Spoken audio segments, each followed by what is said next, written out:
कृष्ण भगवान की जय।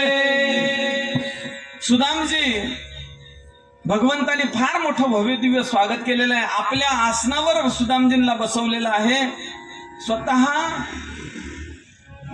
आसवांनी आपल्या नेत्राच्या जलाने सुदामजीची चरण प्रक्षालन करतात.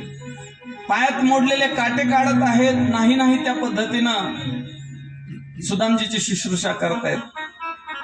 त्या राण्या सर्व नवल करतात की काय वेडबीड लागलं की काय राजाला. अहो एवढे द्वारकाधीश आणि ह्या म्हाताऱ्याच्या, तेव्हा त्यांना कळते की हे सुदामजी म्हणजे हे बालपणीचे मित्र आहेत, सखा आहेत. अनेक प्रकारानं तिथं राहणं होतंय. नंतर भगवंत विचारतात, हो अहो वहिनीने काही दिलं का नाही माझ्या करता. त्यावेळेस सुदामजी ती मुरचुंडी आणलेली होती पोह्यांची, ती लपवतात, आपल्या काखेमध्ये लपवतात. भगवंताला कळलंय की अरे म्हणले हे आहे काहीतरी पण दाखवत नाहीत. तेवढं कसं तरी सुदामजीकडून ती मुरचुंडी हिसकून घेतायत आणि एक दोन फक्या मारतात. तिसरी फकी मारणार तेव्हा रुक्मिणीने हात धरला. अहो म्हणले एकटेच खाता का, ते पृथ्वी दान करून टाकली होती तशा प्रकारे म्हणले सर्व आम्हालाही दान करता की काय, काय राहू द्या आम्हाला, आहे की नाही. त्या पद्धतीनं सर्वांना प्रसाद म्हणून देतात.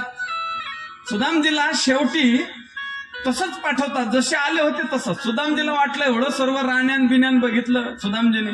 काय म्हणले कृष्णा, अरे एवढा कारभार कसा सांभाळतो तुला, मला तर एकटीनंच हाण्यास आणून सोडले, बेजार केलं म्हणले मला एकटीने, आणि तू एवढा कसा सांभाळतो म्हणला. 16,108 बायका, आहे की नाही. तर सर्वांनी दर्शन घ्यायला लागल्या.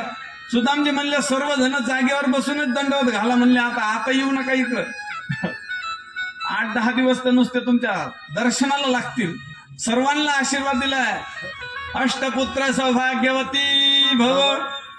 तर भगवंत म्हणले अष्टपुत्र नाही नवपुत्र म्हणा. प्रत्येकाला नवनं होते ना, कमी झाला म्हणले तुमचा आशीर्वाद थोडा.